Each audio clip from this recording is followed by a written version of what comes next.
Welcome to Nuff Talk Podcast. It's your girl, Lex, giving you the best of the best and the real of the real. This is a new city, a new place. We are in Maya's Bar and Kitchen. Okay. All right. And we're bringing it different. We're giving you a little bit of, we'll come for talk. We'll come for really break down the situations of what's happening in dancehall and all over the world. So right now I have my lovely co-host, Sash, Big Sash, not the little one, okay? Any media, PR agencies you need, that's your girl, Sash. Go ahead. I love that intro. Thank you. You're welcome.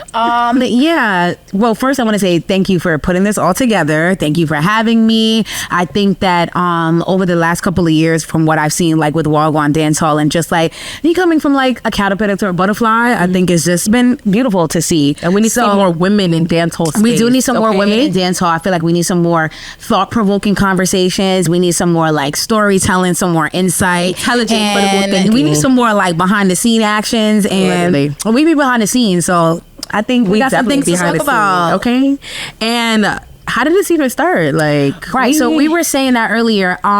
Before we start, big up Jocelyn, big up Press Play Agency. Okay? So yes, actually, Jocelyn's the one who connected us. Yeah. So we're gonna go back to like a couple of years ago. We're gonna go back to I love to call her the fairy godmother. Right. Really? The fairy godmother who just kind of like connects people and puts people together and relationships together that make sense to her. Literally. And I feel like sometimes even if I don't see it or you don't see it, the other person see it, she'll have it. And then once you guys get together, you're like, damn. You're like, damn, she did make sense. Sis made sense. Sis made sense. So I think that's what it was for us. But then I want to go back to like 2024. So I think when Vybz Kartel announced that he was, well, not announced, but when the media announced that he was getting released from jail, I think that sparked the conversation of shit, what's next? Literally. Right? Like, what's going on? Then boom, concerts coming out. I think that was around August, like September. August 31st. When the tickets started to go on sale. Media was trying to get passes, tickets, the whole 9 yards. And I think at that time, that's when it kind of sparked the conversation for me and you to be like, are we going or not? Are we going or not? Like, we're going. We literally did not know if we were going. Like, Sash convinced me to go, okay? I was not going. I always knew I was going. The week, if you are in my close friends, I say this story all the time. I was literally 1 week before I sat down, Big Up the Fix and all of them, right? Watching the Kartel interview, and I said, damn, like, I'm really about, mind you, had the $400 tickets, about to put that down the drain. And I said, damn, I'm really gonna miss this. Sash in my ear, like, let's go. My sis curved. Like, literally, I was like, I'm not going. My sis curved. I was not going. I think, and I was talking about that while I was driving here. I'm like, from what I remember, I think from what you said, it was kind of like I was going for, I don't know, maybe like almost like 7-8 days or whatever. Right. And that was originally your plan. And then I think when things change with your schedule, you're like, damn, I only have like 3 or 4 days, so I'm unavailable. So for you, I think you felt like, damn, because I don't have a week to spare, it don't make no sense. So then I started to put the air in her back because I'm the girl who be like, listen, you don't need a week to travel. She be like, let's go. 72 hours, I got you. We can have some good fun in 72 hours. So I think once that conversation happened and then you started to kind of break down to me like when you're available, I'm like, girl, and the tickets were actually cheaper. Yeah, I'm like, girl, you can still make it. So I think that kind of put the battery in your back as like, okay, this is possible. I think also because we have Caribbean upbringing and Jamaican upbringing, we're used to go to Jamaica. You go to Jamaica, you go for at least a week. Exactly. 2 weeks. So if you feel like you're going to Jamaica for 3-4 days, you're like, oh, I'm not doing that. I'm not doing that. And now as we get older, schedules tight, things differently. I'm like, listen, all I need is 3 days, 72 hours. Literally. And I think for me, like, that really sparked the whole bringing back Wagwan Dancehall. I mean, if you've been with me from 2017, I've been around. Yep, I just kind of took a break because it was kind of like, where am I going with this? Like, the video thing is good. The media stuff is good. But it's just like, where are we going with this? And I think Kartel, I don't care what anybody say, Kartel had an effect there. We're going to talk more about that later because, of course, this is called Dancehall in the Arena. But he put a battery in a lot of people's back, and I would definitely say he put a battery back in my back. And I think over the last, I want to say 10 months of like us just going back into media and actually being planned. You know, I say all the time, Black people don't like to plan sometimes. Yeah, and I think just being intentional. Exactly. Also being intentional with dancehall, with reggae, and Jamaica. I think that's what we decided. We're going to hone in on those 3. And literally like lock forget everything else. Right. And it's big up hip hop, R&B, all this other stuff that I feel like, you know, when we kind of, myself, when I pivoted from what I was doing to get into that, it was more in like, rap, R&B, hip hop. Right. I'm a hip hop head. I grew up in the Bronx, from the Bronx. Like, I love hip hop, whatever. But then I'm like, okay, I'm Jamaican. Like, Right. I know this music and that's not just you either. It's a bunch of people who are in the hip hop R&B space, and it's like, but what about dancehall? And I think it's because we're just comfortable with it. However, we need to bring it back and use that same professionalism that we learned from the hip hop, the R&B, the pop, and bring it back to dancehall. But I think, again, the Kartel effect, or even the Buju effect, because Buju's had like the Kartel effect. It really put dancehall on the map. But we're definitely going to talk more about that later. But this is a space to talk. This is Nuff Talk, where we come to talk, you come to listen. All right. So as I said before, we're definitely going to be talking about concerts, dancehall in the arena. So it would only be right if we introduce a concert extraordinaire. So today we have Etiopia Martin, also known as Miss Martin, a leading content creator with a growing audience, over 57,000 followers on TikTok. Her work captures the energy of some of the most iconic Caribbean music events, including Vybz Kartel Freedom Street. That's where we met. Clock it. Big up Gaza Nation. Buju Banton, Barris Hammond's intimate concert, the Wave Festival, Valiant, and Spice. Through her creative lens, she brings the audience closer to the stage and celebrates the culture of the live performance. Let's give it up for Etiopia Martin. Woo! Thank you for coming. Well, thank you for having me. Yes, thank you for being here. Yeah, so thank you for your ultimate patience with that. So of course, I definitely want to start off these podcasts doing like different things. So I'm gonna just ask everybody, what's your favorite dancehall song right now? Warm Up by Marnie. What? Warm Up. Okay. What about you, Sash? What's your favorite right now? How you feeling? How are you always feeling? I'm gonna go with Massacre, Rick Sex. Massacre. Yeah. One side. Yeah. Okay. And I think right now mine is Miss Pretty Rockstar. Are you? I'm gonna be honest. I probably heard them, but not know what y'all talking about. Okay, so can I be honest? So we're talking about Massacre, Rich Sex. Okay, I know that. Yes. Okay, you know Valiant, Passenger Princess. Oh yes. Okay. God, Miss. Yeah. Okay. All of those songs are on the story. Big up Russian. Big up Russian. Yeah. Russian is just like when it comes to dancehall music and being like a bridge between dancehall, reggae. When it comes to producer, when it comes to beats, I think he's there. I think Russian kind of connects those. And of course, like his, I wouldn't call that his what's the word that I want to use? Specialty? No, Kartel is like his mentor. Yes, I guess you would say. Like, I like maybe I agree. I feel like when Vybz Kartel, I was gonna say put him on the map. I think that when Vybz Kartel and Russian came together, Vybz Kartel was blowing up, and he was taking Russian. He was taking everybody with him, and obviously when you're blowing up, people want to know who's producing your beats, who's giving you this inspiration, who's engineering. People are inquisitive now because you get into that spot, and I think that when Vybz Kartel was doing that, Russian was kind of like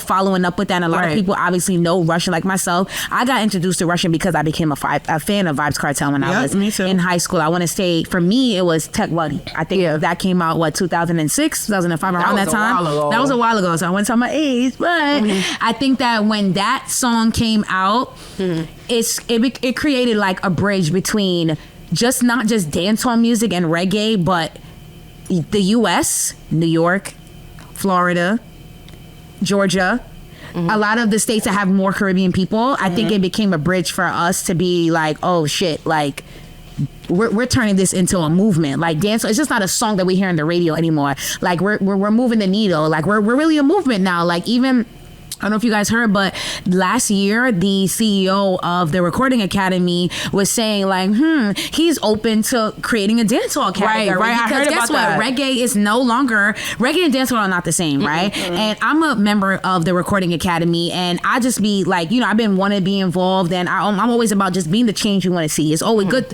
Talk is good. You could say you want to do this, but like at this point, we in 2025, let's do it, right? So hearing that made me be like, damn, like, it's not reggae music anymore. You see, they didn't have Afro beats as a category. Nope. Yeah, but because Afro beats became mainstream, it became such a big deal. It became a staple. So just music, guess what? the Recording Academy was like, shit, right? We gotta get a category. Same thing. Reggae wasn't a category. I'm sure how many decades ago. Hip hop, and it's not the same thing. So now we're just evolving. I think we're just like opening those doors, and I think like the concerts are really bringing it where it needs to be. Like the concerts are setting the tone of how things are supposed to be like in dancehall now, and it's showing the level of professionalism as well. So of course we have you, Miss Martin, the concert extraordinaire. So you, as I said before in your intro, you've done a lot. Yes. Been a lot of places, seen a lot of things. Yep. How did you get started into this? Like, I literally only started this a year ago. Really? July this year will only make it a year. Last year, July, Buju's first time performing in the United States at the UBS Arena in the like 13 or 15 years. I made one video on that. I was talking about what you shouldn't do when you go to concerts. That went pretty viral. And I was like, you know what? Let me just make a series of videos about the concert leading up to the concert. And that's exactly what I did. So that was for day one. And then I'm like, you know what? Maybe I should just go tomorrow because it was 2 days. I wound up going to the second day as well. This is what's called a long walk to freedom, or Long Walk to Freedom. Yeah. So I work with Buju's publicist. So I end up working both with Big Up Destiny Media, Big Up Ronnie, love you. But so I worked both of those concerts, and so prior to that I had worked intimate concert in Montego Bay so with I Buju and Barrett. that in December that just passed. 2024. Yep. Okay, I did 2023. You went to the one in Jamaica, right? Yeah, so we'll get back to that because I was actually in Jamaica for that whole week at different concerts. But yeah, that's how it started. I was just doing a series of basically you shouldn't do the concert. Then I just started recording like different clips of the concert itself, and that went extremely viral. And then I think by the end of the weekend, Gramps Morgan was liking my post on TikTok, and I was like, you know what? I was like, you know what? I was like, you know what? I might as well just keep doing this, and that's exactly how it started. So I started in dancehall, in reggae, and then it just ventured out. Wait, you started in dancehall? Yeah, like doing it? Like Buju was the first artist. You know what's so crazy? So when I discovered you, we didn't know that. I'm a TikTok lover. I was like, oh, she probably does concerts, like other concerts. I didn't know you started off doing dancehall. Yeah, I started off doing dancehall, and then I was like, you could but get so far with just sticking to one thing. You gotta branch out eventually, and then that's how I started. I'm like, you know what? I'm just tapping to everything, and now we're here. Wow. And it's only been a year as of July this year. Can you believe how much a year can change your life? But let me tell you what so much has happened in a year. So please tell us. That was July. By December, I was official media press for Vybz Kartel at Freedom Street. I applied on a whim, and I was like, I ain't gonna get it. I got an approval like maybe a week before. A week before. They were like, we're glad to let you know that you are approved to be denied. Miss E. Martin. It's okay. Listen. Everything right on time in God's time, right? I'm not complaining. I'm just saying that they said no. They said this is dumb. This is Nuff Talk, and I'm not a good liar. Okay, I tell the truth. I say nothing. I tell the truth. Or I tell nothing. We were denied originally. Okay, and sometimes I tell people, if the door closes, another one opens. Not even another one open. If another one opens, I could go through the window. Okay. Just saying. That doesn't work. I go through the window. You don't take no as the final answer. There's always another way. There's always another way. Or someone works there and you're going through the door. I'm going with you. Okay. Right? Literally. But one thing I have learned in being in this industry for the course of the year, I'm gonna get more no's than yeses, and absolutely. I can't argue with the people. No, you can't argue with them. I can't. And even speaking of that, when I had met you, you know what's crazy? And I was saying before, when I met you, it was through TikTok. But when I seen you in person, it was your pink hair. She stopped me. She's like, "Aren't you from TikTok?" I was like, I know you're from TikTok. Yeah, my hair was a vibrant pink at the time. I love that because she's like that. I'm the person who will be like, I don't know. And I'm she's the person who like, no, I know you TikTok, and I swear this is her. And she'll go up, and I'll be like, okay, well, girl, let me know how it works because I'm doing that. I actually wound up meeting a few people that weekend that recognized me from TikTok. I even see one of my clients from my 9 to 5 at one of the concerts. What are you doing here? Like, it's just crazy how small the world is. So you just never know. You must be nice to everybody. You know what I want to say though? I feel like everything happens for a reason. Every single thing. As I was saying earlier, when me and Sasha going. She was never going to Freedom Street. We got denied, and she wasn't going. But guess what? I mean, send me I go anywhere. But you know what the reason was? I didn't want to go because the ticket price was too damn expensive. I'm gonna be very honest. Like, I'm not rich. Ticket to the concert or to the airport? For the plane? For the flight. The flight was $1,200. Oh, that's how much I paid. No, I didn't pay you want to see the funny thing is I had to. Y'all paid how? Wait, time out. Y'all paid what? $1,200. $1,200. I paid $1,200 US on a but I was there 6 days. Me and my jet. I don't care how long I was there for. Okay, you know what? Okay, so let's talk about it. JetBlue, tune in. I took JetBlue too. I took JetBlue too. You know what? Out of time. I stayed for 11 days.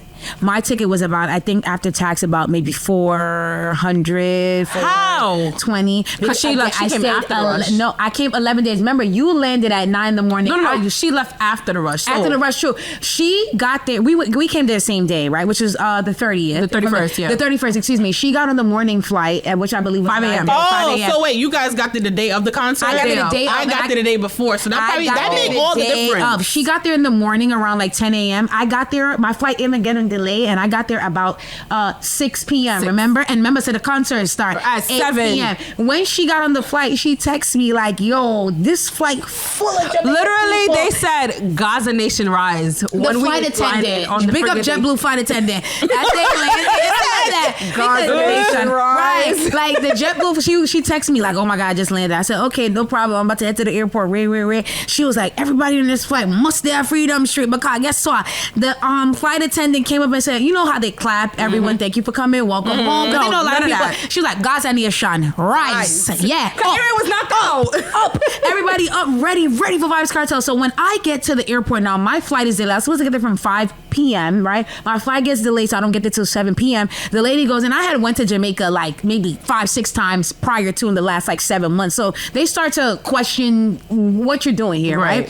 So I get there, the lady's looking at my passport and she's seeing like 1, 2, 3, 4, 5, 6, like, okay, why are you here in so much time? And I'm like, bitch, are you feeling drunk? First of all, sis, I'm working on my Jamaican citizen. Leave me alone, okay? Number 1. And also, Vybz Kartel is out to Freedom Street, duh. So she goes, why?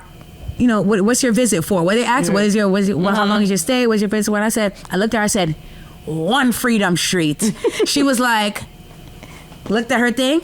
It was like 7 o'clock. Me think say you're gonna miss it. I was like, the longer you talk, the more you think say me I gonna miss it. I'm like, nah, Miss Freedom Street. And she started to laugh. She was like, go ahead, go through.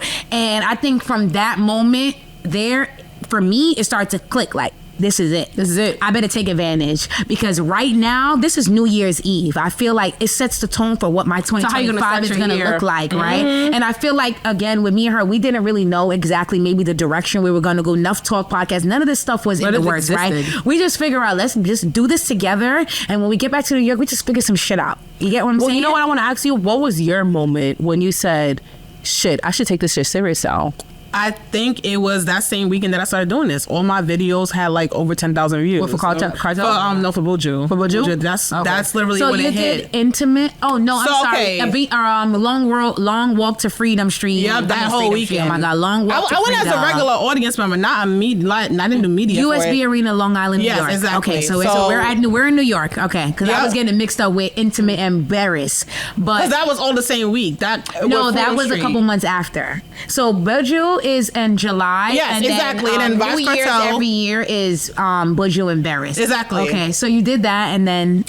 So I did Buju, and then after that, I went to a few concerts in between, but I can't remember. But then I went to. Oh, let me go back. I seen Buju in Washington D.C. in August. That same. So July was the UBS Arena, and then I did Capital One Arena. In DC, in August, something was just like, you know what, you might as well just keep going. Those videos went viral as well. So I was like, all right, I got something. I was at 17,000 followers before this. I have a history with TikTok before this, but then this just grew my platform even more. Right, exactly. And then December came, and of course, Vybz is out freshly. Everybody's talking about it. I had to go to that. And I'm like, I have to go. It was either I was going to get a ticket to go and just go as a normal audience member. And like I was saying, I did apply on a whim. Like, I'm going to apply and see what happens. And I think like the week before, they were like, downtown. We're happening. What is it? Downtown. Downtown Entertainment was like, we are happy to announce that you've been approved, blah, blah, blah. And I was like, first I was down. I was like, should I even go? Because of the ticket prices for the airplane. I was like, should I go? You know, I work a regular 9 to 5. Should I go? And I was like, something to me was like, you know what? You gotta go at this point. Like, and I think we all collectively had that same feeling. I think we all was just like, I don't know if I want to go, but I'm telling you, like the week before, Kartel, come on, I forget that. The week before, I was just like, I was like, I don't care what job I got. When did you make the decision to go? The week before. After I put the battery in her back. Too. So like that's what I'm saying. Like when you found out, when Kartel's interview came out, shout out to the Fix. I literally sat down and watched it at 8 p.m. I said, shit, it was a Monday now. I'll never forget that. I was like, frig, should I go? Should I not go? Might as well at this point. That's exactly what I was saying. The day before, that shit was $1,200. When I checked again the next day, that shit said $800, and then I had a JetBlue credit of like $100. Okay. And then I called my cousin. I'm like, yo, you want to go? She's like, yeah. Then I called my other cousin. I'm like, can I stay with you? He was like, no. I asked him. I said, do you want to go? He said, nah. Then I called my other cousin, said, do you want to go? She said, yeah. Then I was like, shit, he's somewhere staying. My cousin like, you can stay with me. Then I'm like, how am I get there? He was like, oh, my brother-in-law could bring you. And it was like, everything was just falling in line. And Sasha was like, oh, I'm coming on the day of. And I'm like, shit, me too. I was even down to be like, hey, listen, if nobody can pick you up, I'm going to be in Kingston. I could pick you up. Listen, because I was going, basically, I was going straight up. I was going from the airport, one stop. 10 minutes from the airport to the concert. So I was kind of like... Wait, you went straight there from the airport? Pretty much. And my cousin... So... no game.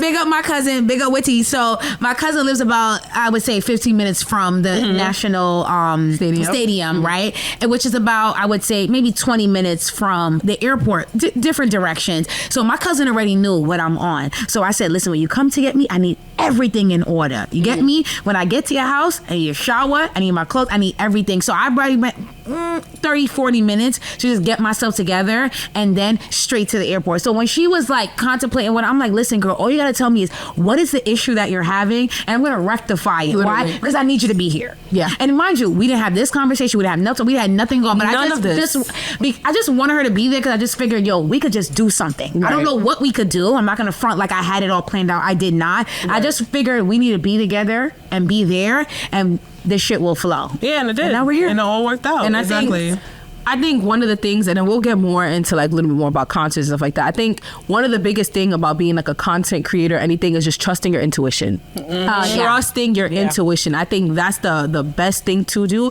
because if none of us did what we did, we would be at home right now in our bed. Yes. Doing nothing. Probably getting ready to go to work. I agree. Working people then walk. Yeah. But I agree. Questions I want to ask you is, all right, so you've done the dance hall. You started off in dance hall, and I see that you've been to like R&B, hip hop, and I even see you went to Billie Eilish. I did my homework. Oh, yes. I want to know, what's the difference that you see in dance hall concerts and R&B and other concerts? I'm going to say, so I'm going to start off with this. Production wise, how do you feel about that?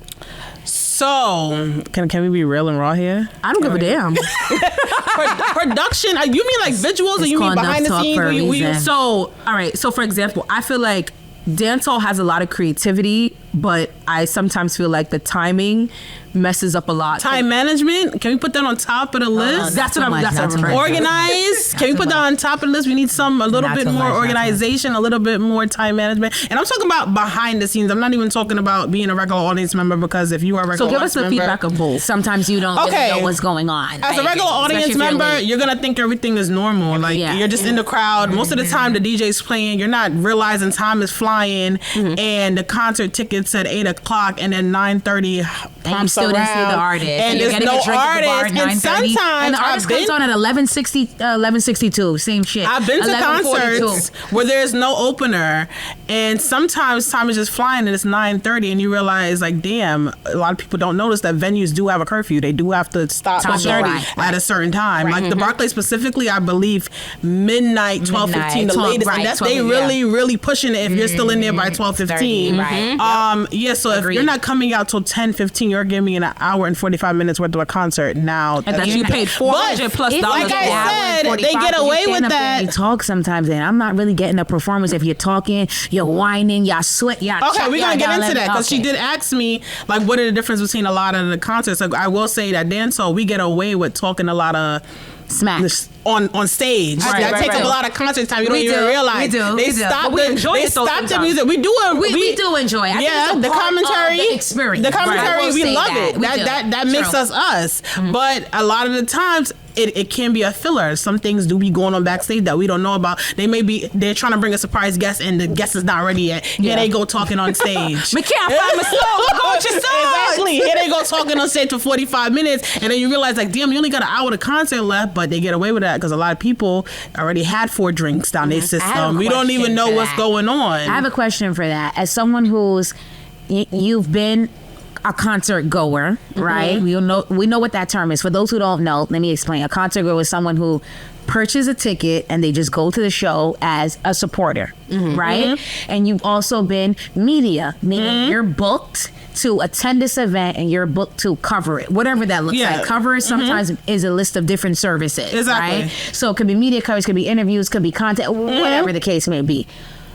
And also sometimes outside of that, the third thing is you're an invited guest. I don't really got to do anything, but I'm invited, right? I'm an invited guest. You want me to come here. If I give you content, if I give you social media, if I give you an article, if I just give you nothing, right? You just want me to be here for whatever. Exactly. Right? So that's 3 different ways that I would say all of us have attended concerts. We're a concert goer, we're booked as media artists, whatever, or we're an invited guest. What do you think is your most fun experience out of all those 3? Which one would you prefer? I would prefer to be coverage. Really? I did not think you were going to say that. Really? I would prefer. Really? Okay. Even with all the mishaps? Some people like you said, answer to a 2-part question. So answer for dancehall and then answer for others. Others putting all dancehall, I would rather be a concert goer. I'd rather be a person that purchases a ticket. I love being media. A lot of people that are gonna be like, I'm not giving nothing else no more. I love being media. I love being media. I will say that I do like being media. I like I was just saying, it needs to be better organized. It really does. I've been in situations where y'all are starting concerts at 2:00 and end time is at 10. And she know what I'm talking about because we did this together. The concert end time is 10:00 and then the artist is not getting on stage until 9:45. What the people first of all, the people late. Why is there a concert starting at 2:00 to 10? What is that? What are we doing between 2 and 10 o'clock? Okay, so hold on. One question. Are we talking about 2 p.m. to 10? 2 p.m. to 10 p.m. Okay, so you're saying the concert is saying that, hey, this concert is from 2 to 10 and the artist is not coming out till 9. It was 2 o'clock, correct? It was 2 o'clock. It was 2 o'clock. Okay, we don't want to say we don't want to say context clues. Content. Okay. So what I will say is, and my people, we love. Can we go back? I love doing what I do. I love being media, but there are some problems that need to be fixed. I agree. There are pros and cons to media. There are pros and cons to being invited, and it's a concert goer. There's pros and cons to all of it. I agree. I'm a regular concert goer to a concert that starts from 2 to 10 o'clock. I bought a ticket, and then I'm thinking maybe I should get there early so I could be first in the front of the row. And then for media, as a media person, usually there's a designated area for people who are supposed to do media, and then usually about 90% of the time there usually is. If you are there to create content, I can't do that if I'm all the way in the back. But then if you're starting a concert at 2 o'clock and then you want me to get there at 1 o'clock and the artist doesn't go on until 9:45, I had 8 hours of doing what? And keep in mind, we got to bring the camera equipment. We have to bring battery chargers. And to speak on a little bit to your point, I like being a concert goer. I like it. I was going to ask you, so you prefer a concert goer? So that's the thing. I like both because it's like when I went to Bounty Killer's concert, I was a concert goer, and I went. Me too. Yes. Okay. I went as media. I was booked as media backstage, the whole 9 yards, and I didn't want to go as a concert goer. I had an opportunity to go to concert goer, and I didn't want to do it. You see, Vybz Kartel. We went as a concert girl, but we end up turning to media. Yeah. True? Kartel's concert was specifically from the Gaza Girl from 2009. Correct. It was a Gaza Girl. Right. But wait, are we talking about Freedom Street or are we talking about Brooklyn Barclays? So we went to all. So we went to Freedom Street, and I know you went I won the first April night. 12th, and I went April 12th, and I went on the 13th. I went to all 3 of them. I went to four. And I went to September, the one Labor Day weekend. Big of yourself. Me too. Me too. So we've been to all 4, right? Mm-hmm. All 3. And I would say that for Bounty Killer, right? You went as a concert girl. Where I went as not media. That's not true. I went as a VIP, yes, right? So I got to get the full experience, right? When I went to Freedom Street, I was a concert goer. I was enjoying just being front stage at the concert, on the set, just a whole night, and it ended up turning into media because we don't know, me woke up in Ashi and we'll woke up in the media. Literally. And we're not going to get into that. Big up TVJ for that. But anyway, so we end up starting to change from being a concert goer, right, into, hey, listen, we got to pivot a little bit. Shit, we're in media. I really just came here to enjoy the show because guess what? I'm a Gaza girl.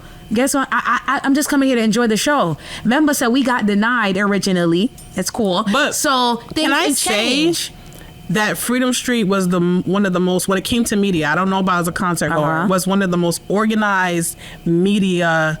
Like behind the scenes, behind the scenes, when it came to the check-in was seamless. That was seamless. Perfect. It was seamless. So I had a different experience, you guys. I had a complete. I don't want to blow nobody up. That is not true from what I had. That is absolutely not true. Where I had to go pick up my badge, all of that. What was that like? They sent you a QR code. Oh wow! And then they scan. Yeah, and then they scan this is big Jamaica, not little Jamaica, big Jamaica. They scanned your QR code that they sent you via email.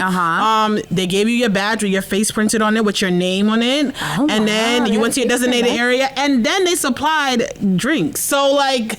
And I only say that because a lot of these events in the United States do not do that. They don't do that. Okay. That's what I'm shocked. Jamaica really gave the full experience. Yes, exactly. I think on a whole, forget just media, okay? I think when it comes to just Jamaica being, just showing hospitality and being genuine, being authentic. Them don't want nobody to talk about them. They don't want to. They are, and I've met people who are black, white, Spanish, all ethnicities who have been to Jamaica, and they all say the same thing. When it comes to hospitality, we get an A+, straight up, okay? We might be rough around the edges with a bunch of other stuff, but when it comes to hospitality and making people just feel good in their home, we specialize. Yeah, I think we do good at that. So, to your point about it being organized, I think that's a great experience. I didn't have that experience, right? As I said, we got denied, right, as media, which is fine. Yeah, everything happened for a reason, though. Trust me, baby. Because I was right next to her during the most of the time. We were right the whole show. Let me tell you what I'm gonna do. I'm ready for talk my secret. No. So I get there, right? I'm with my cousin, and I'm letting. I see a guy. I don't know who this guy is. Big up yourself. I see a guy and he just looks like somebody who's working in production, right? And I just go up to him. I talk to him and I'm like, hey, I'm from New York. I work in media. I do this. I do that. Where's the media area? The guy says, follow me. Sauce on the wing. I end up in the media area. When I get to the media area, she's there. She's tapping me on my shoulder. Well, that's when she found me because I was walking. She's tapping me on my shoulder like, hey, Sash, mind you, as I'm driving to the stadium, I'm texting her like, yo, bro, I'm on my way. Mind you, why you got service there? Because I had no service. That's what I'm trying to say. When we got there, service works. My shit was not working. What do you have? AT&T? No. I have T-Mobile. So do I. What do you? That's exactly why. No, Donna. But it's funny that you say that. And I have service. About how you got down there, because that's how my mother got down there. She got a regular ticket that she bought somebody else. I got a regular ticket and made her way down there. Let me tell you, when I got there, I walked in. This is why I say again, everything happens for a reason. When I got there, me and my cousin was standing there, and I said, I'm not standing here the whole night. Like, my contacts is gonna start burning my eyes out. I'm not gonna be able to see. And I said, no, let's walk around. We was about to get a drink, and someone told me, don't buy that expensive ass drink. It was like $25. I said, $25 drink in Jamaica? You're bugging. No, $25 US for a drink in Jamaica is serious. That's crazy. Because I could get a full bottle of Ray and Nephew. So that didn't work with me. So what I said was, all right, I'm gonna keep walking. God as my witness, I walked and there was a little opening, and I looked at my cousin and I said, let's go over there, let's see what's over there, because there was two sides. There was the north and there was the south. I was on the north side, so I'm like, let's just go over there. I promise. We went through the gate, and as we walked, I want to say at least 10 steps in, I just hear somebody, no man, move, custom, no, VIP. When I looked, that gate said lock, and everybody was just like, no, I want to get in. I calmly tucked that VIP little van thingy under my watch, and I walked right in. I didn't know where I was. That's the crazy part. I don't know if you guys were there, but when I got there, it was I don't want to say a brawl, but it was like a stampede. What time did you get in? I got there, I want to say maybe honestly between like 8:15 and 8:45, right? And there was somewhat of a stampede. When there was a stampede, I don't know if you guys remember, there was a fence outside, and the people pushed the fence, and the fence started to fall. Once the fence started to fall, I saw a guy who had like a tag or a lanyard, I should say, around his neck, and had the Freedom Street on it. And that's what made me go, okay, this person must be somebody in production, because guess what? You don't have no wristband. Right. You have a lanyard around your neck. So that's what prompted me to talk to the guy. When I went to go to talk to the guy, me and my cousin jump up and we start falling on this fence that is falling over, because why people are now stampeding to jump over and jump into the concert to just bum rush it. So I'm like, damn. So guess what? Me falling, my cousin falling, my cut me. I have marks from Freedom Street. Okay, so I'm like, shit, damn. Like at this point, this is like a stampede. I don't know about y'all, but I'm small. I'm 130 pounds. Those shit it makes me nervous, because I think, shit, I'm gonna get crample. So I jumped over a guy. God bless that guy. I jumped over a guy. I jumped on his arm. Never forget when I jumped over his arm. You know, my cousin did. My cousin jumped behind me, and my cousin's arm got smashed in between. If you guys remember, there was a black barricade. My cousin's arm got smashed in the black barricade.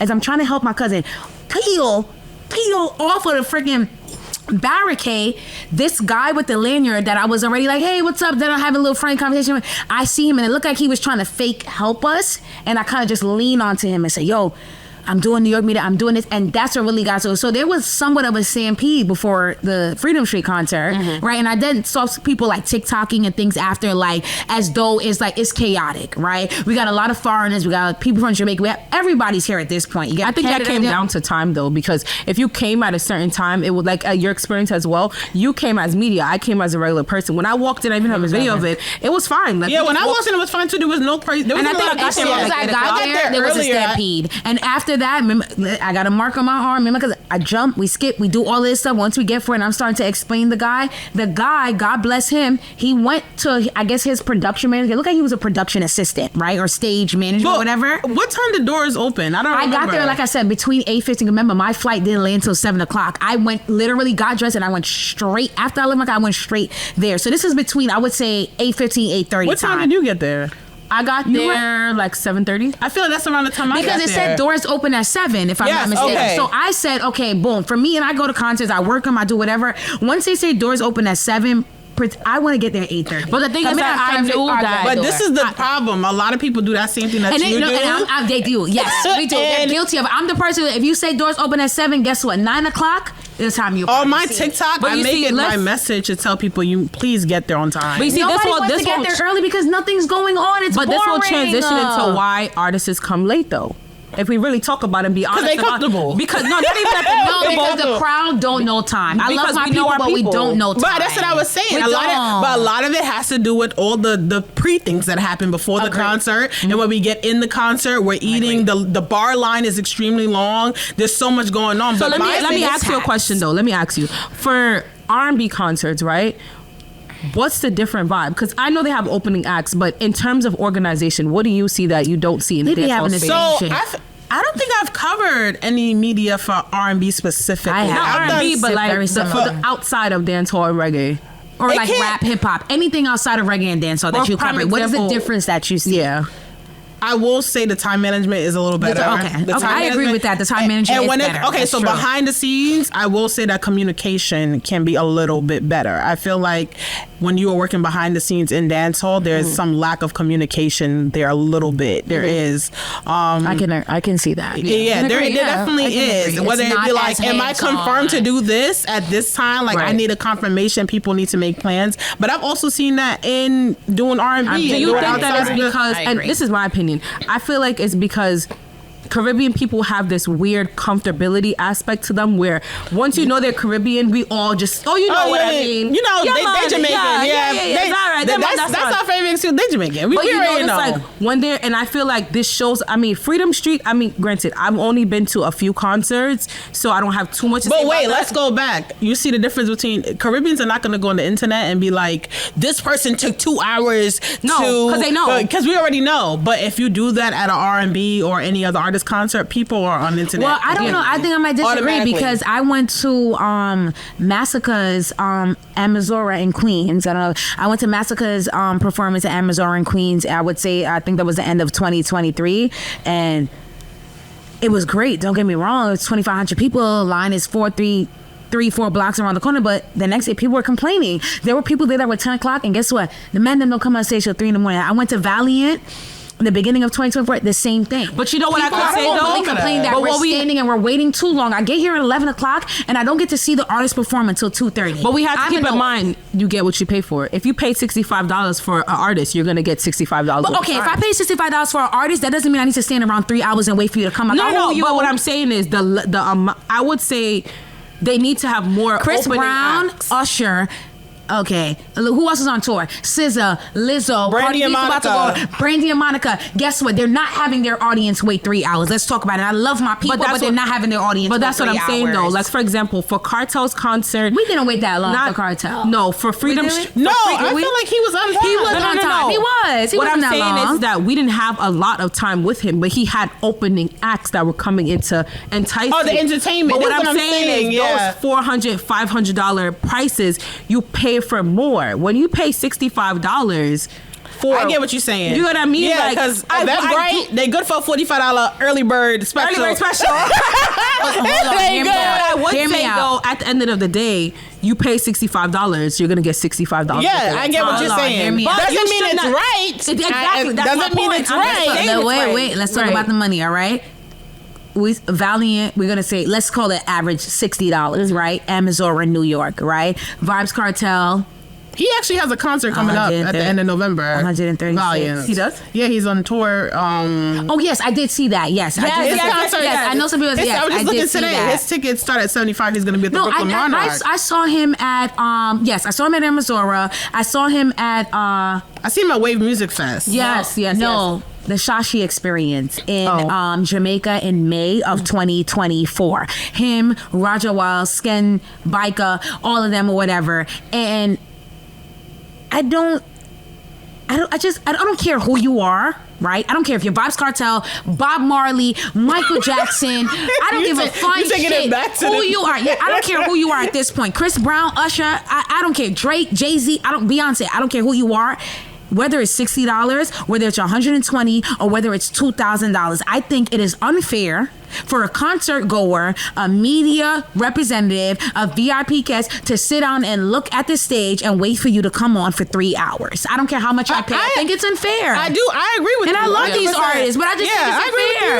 And I agree that sometimes it's not their fault. I'm not saying that sometimes it's the venue, right? Especially the venue be a lot going on. But then we go back to the communication aspect of it, because there's no communication. We don't know what's going on, and I feel like there can be better things put in place. Go up to them to say, "Hey, where do I stand?" And it's like we got a little PTSD. We got a little. We got a little PTSD. I think that's what we have to understand is that, and you know what.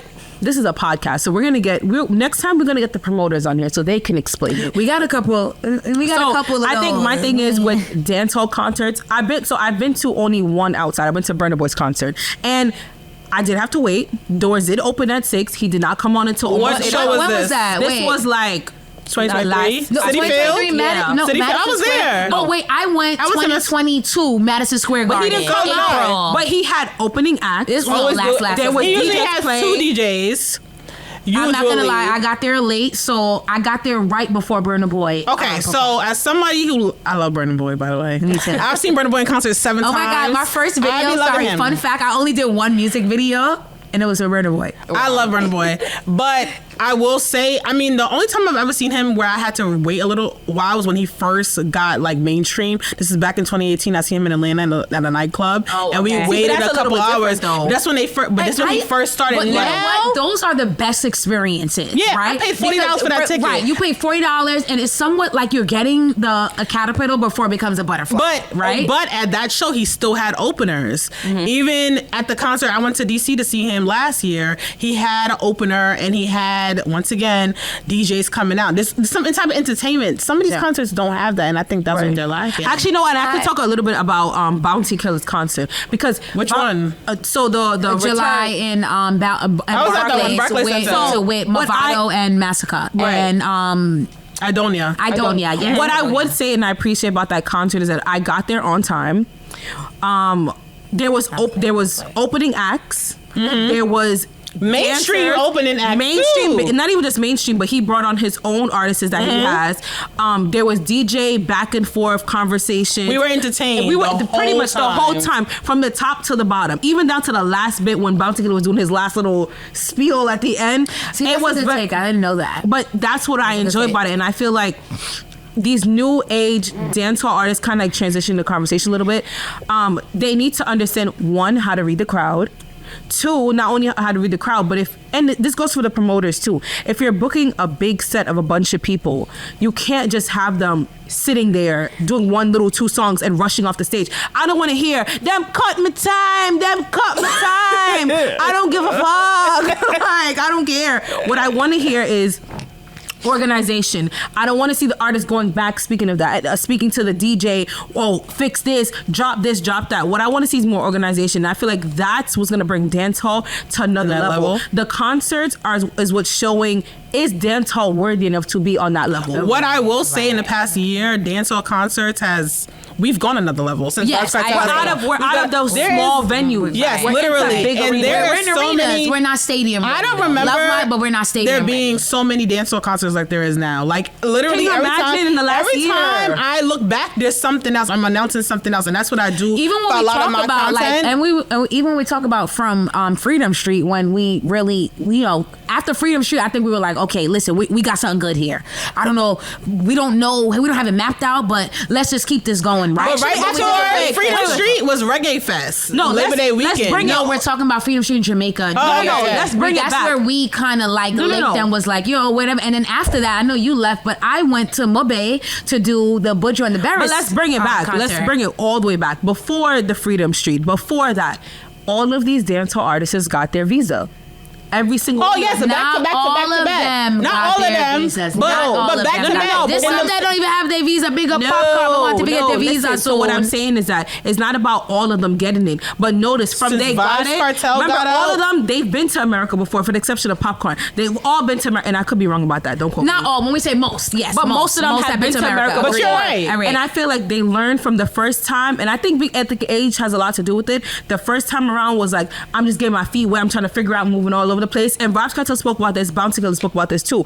They used to be in the Bronx scenes, the Brooklyn scenes, and I feel like when they got their visa, and now that they're older, more mature, it's like, I gotta really be serious about this. I need to have a business plan. I need to do things properly, because if things weren't being done properly, they would have never got the Barclays. They would never got the USB arenas. They would never got none of that. But I feel like they use their visas to their second time around to actually make sense. They're working. They're working and it's showing. Yes, and I hope that. And you're absolutely right. I just realized that like so many people after Vybz Kartel got out and he got that visa, so many Bounty Killer, Beanie Man, like it was back to back to back. Some people got their visa. Prior to that, there's a lot of artists that have been working.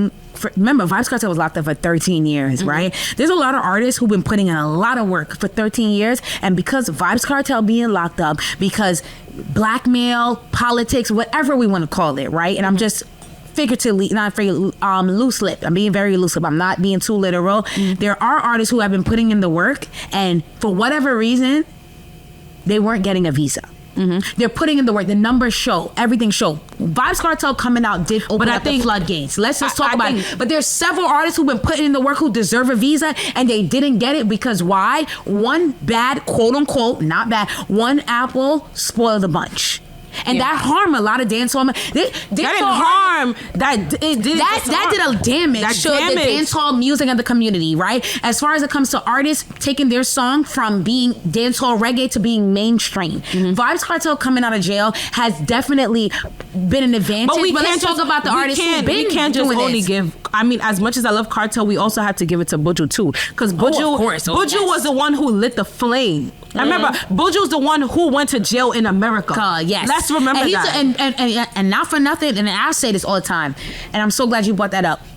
The one that went to jail in America came back out and then got his visa, and they came perform a couple months later. No, and I agree. No, that's a very good point. What I was going to say is, Buju, right? There are, for instance, right? There's people like my aunts and my uncles, right? That are older than me. I'm talking about 60, 70, 80 years old. They're support Buju, right? They want Buju to come home. They feel like it was just some foul play and maybe he got way more time than what he truly deserved for whatever happened, right? And they feel like sometimes Buju has made an example, right? Out of to be like, hey, listen, don't come to the US and try to play these type of games because this is what we're gonna do. We did this to Buju Banton, we'll do this to you, right?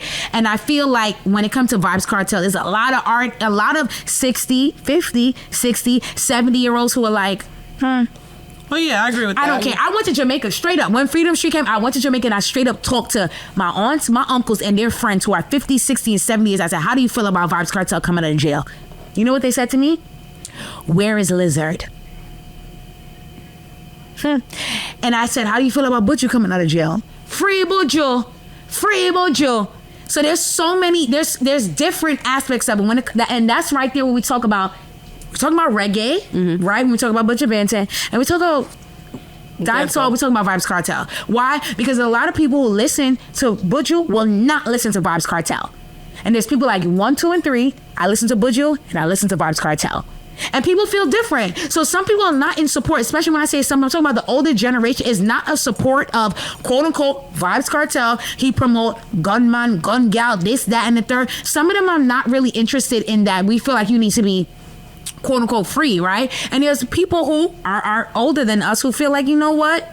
Buju, he was wrongfully accused. So I just feel like they're two different specs. They're two different artists. Even though Buju embraces Kartel says he looks up to Buju. Don't get me wrong, but there's still two different target audience. So when I go to the Freedom Street and I'm turning up, shaking my ass, having a grand old time, screaming gun gal, bust a blank, all that. When I go to the Buju concert, it's I wanna be loved. Like it's a completely different energy. So some of the people that are at Buju are not supporting Vybz Kartel, and some of the people that are at Vybz Kartel, they're not supporting Buju. And then there's people like me who are supporting both. Yeah, I get that 100%. Especially like with my audience itself, I could really speak for my audience. I have, because I'm open to all types of music. Like she said, I just seen Billie Eilish over this weekend.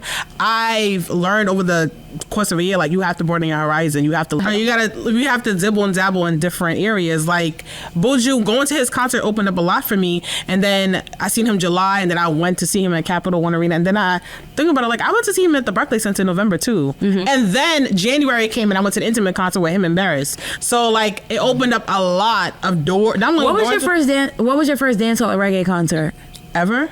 Yeah. I don't remember that. All right, in the last 5 years. I mean, COVID was 5 years, so yeah, that's why I said that. I don't remember that. It would have to be probably Buju. Yeah. Buju, what was yours?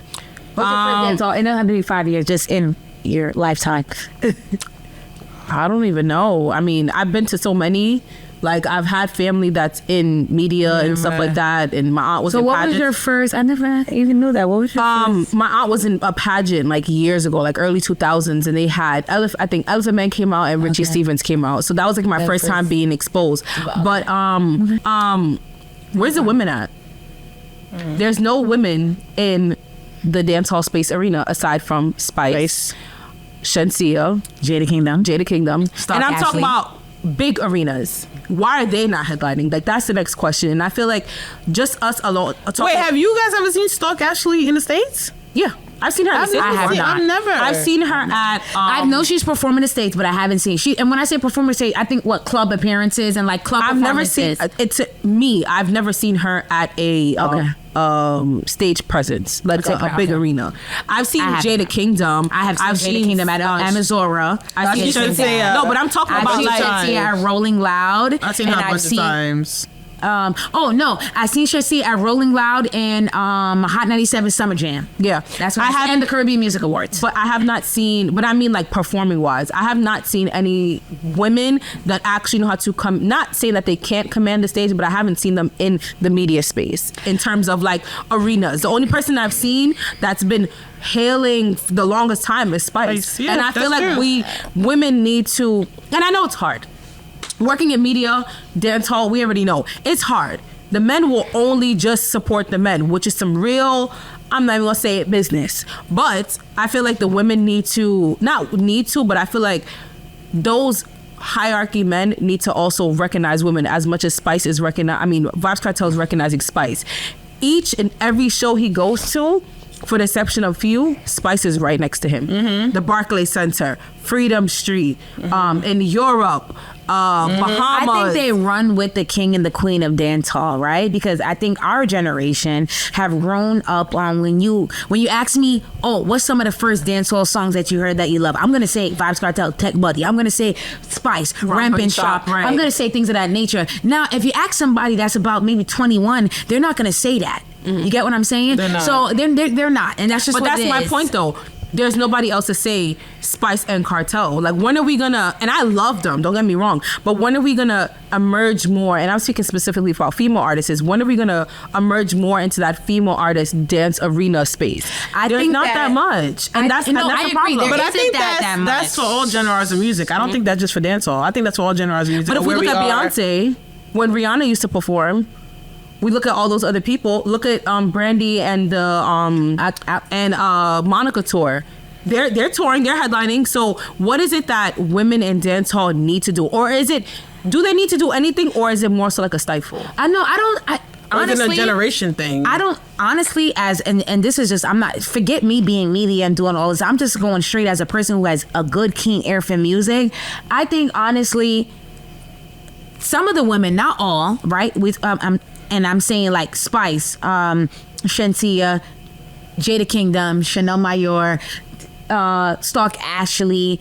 I don't think we have that much options. We don't. That was only a few. And we don't. And I'm not trying to knock anyone else that I don't know. Trust me, if you have any more, please put me on. Love to hear it. But I think that when it comes to female dancehall artists, we don't have a large category, right? If I ask you some female but that's the thing though. We don't need a large. We have enough talent right here. Why are we not pushing that talent? Do we really? But think about it. The only talent that has been pushed so far, and when I say marketable, I don't mean in terms of complexion or how she looks, is Shensia.